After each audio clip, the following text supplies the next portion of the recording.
Welcome to another edition of Swim Easy Speed. My name is Tim Floyd. I'm a longtime swim coach and triathlon coach. So today we've got something fun. So this is an athlete that I coached when she was 11. She's now 20, almost 22. She is at the University of Michigan, finishing up. She's about to go. She's transferring to UCLA to finish up her eligibility in swimming in college. And so she was back in town and heard about the endless pool and that I was doing one-on-one stuff and decided to stop on by. So the cool thing is Kaitlyn Sims is, probably one of the top female distance swimmers in the United States. She's been as fast as 15:49 for the mile. She placed top 5 in NCAAs. 500 free, she's 4:37. So it's always kind of fun to work with, really, really exceptional athletes. So it was nice for her to come by and say hello to her old coach. And so we're going to take a look, and I'll just let the video run, and we can see where what she's doing, and then we'll talk about it.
Okay, so here we go. So the first thing, and it's kind of what we've talked about with the endless pool before, that, the endless pool can kind of set you up for, getting on the water a little bit at that angle.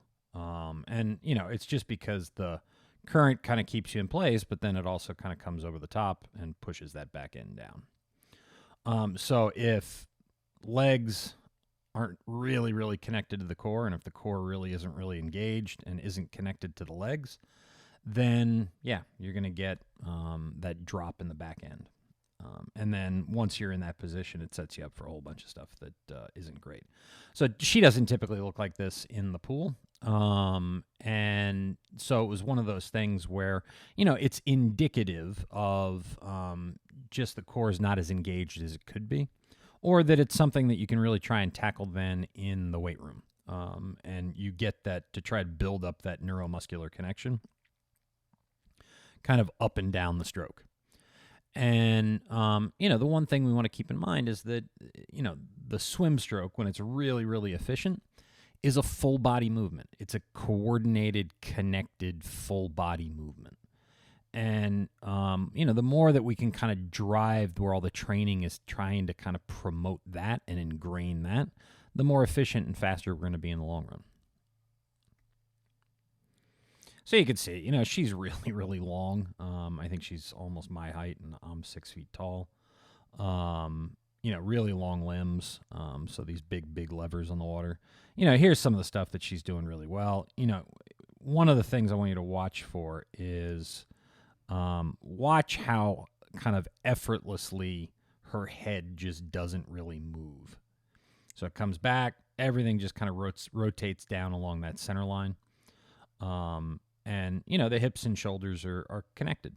That connection can always be a little bit stronger. And then, so if we go back here, the one thing that you can see, and that's just because of that angle on the water, but you can see the elbow drops right there. She presses and then pulls herself forward. You can see her grabbing the water and setting that catch right there. The elbow's a little bit low on her right side. And, starts pulling herself forward, but it's that really, really long pull. I think when I was looking at her in the endless pool and we were just warming up, her tempo was pretty slow. It was like 1.9, I think. I think we got it up a little bit faster towards the end. That was one of the things that we worked on.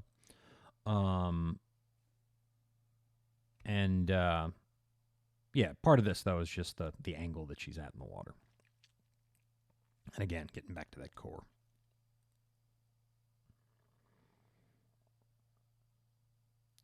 Okay, so here was one of the things, and she had swam with the team on Saturday. This was Tuesday that we did this session, so it was after the Saturday swim. So it was one of the things that we talked about when she was in the practice is this right there. So you can see, here's kind of, she's a little bit angled there. So here's kind of midline. She's really coming really, really close to midline, and let's see if we can get it where it's a little bit more straight. Okay, so there's straight. So there's midline right there. So we'll see what happens here. So you can see right there, she's just right on midline. And, that kind of kicks this hip out. The feet come apart. And just kind of throws her off balance in general. And then where she's got to really, really kind of work to stabilize for that kind of unstable movement that she's putting into the stroke. So that was one of the first things that we wanted to tackle was kind of getting that where everything is just really driving straight forward. And you can see it a little bit more here. It's a little bit easier to see with so there's the left. Even the left is kind of coming in a little bit. You can see it a little bit easier here. There's the right.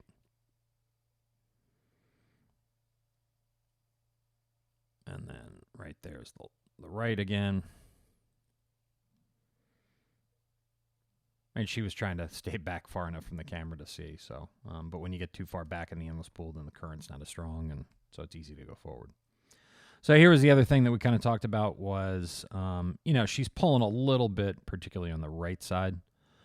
You can see like right there, we're way kind of outside of her body frame.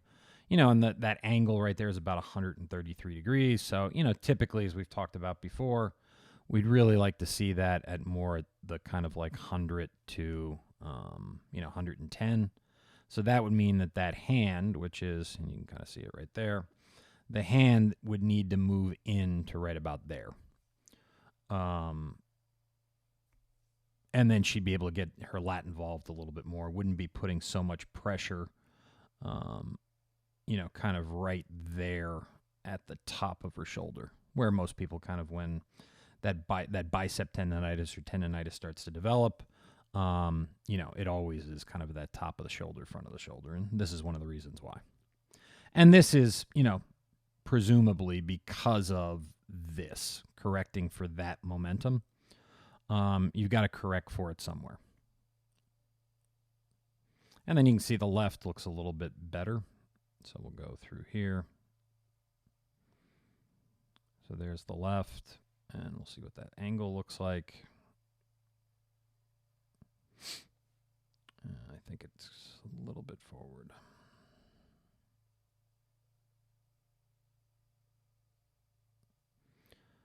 So right like that.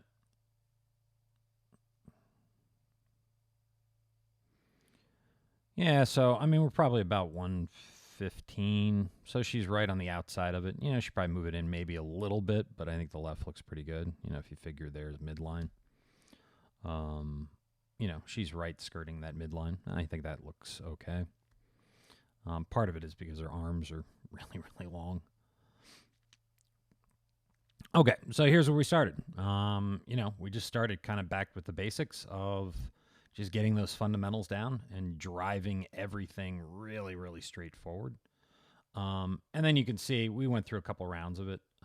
You can see that it immediately kind of improved her stroke. So you can see right there, still a little bit more work, but it's definitely improved from where it was. Okay, so the next thing what we did was we did kind of an underwater recovery dog paddle drill. She's using a pull buoy, and then just to make it a little bit more challenging, try to get her to really, really engage the core. We put the sensory mitts on. So you can see this was kind of, I think, the third or fourth round of this that we had done. She's really pulling kind of that right has come in dramatically from where it had been. So you can see right there. Let's see what that angle is. Yeah, so it was 133 before, so it's come in significantly from where she was. And then the left, let's see what the left looks like. Right about there. Yeah, so the left came in as well.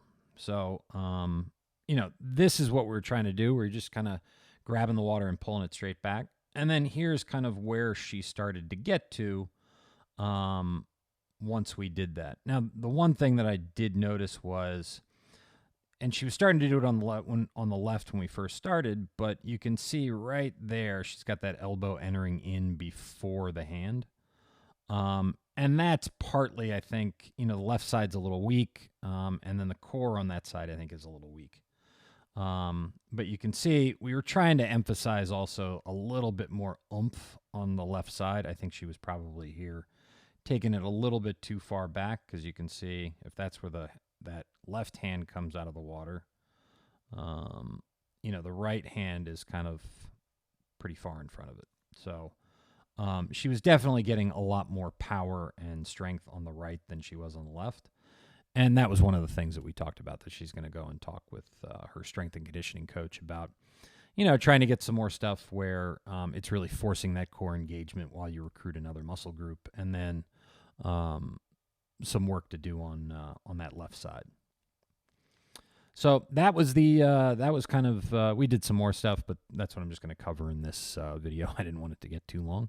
But that was kind of where we got from this first session, and it was a lot of fun. It's always fun working with former swimmers that are doing really well. So, as always, thank you for tuning in. Please like, share, comment, subscribe, do all those great things down below. I'll include a link to Kaitlyn's bio so you can read a little bit more from her.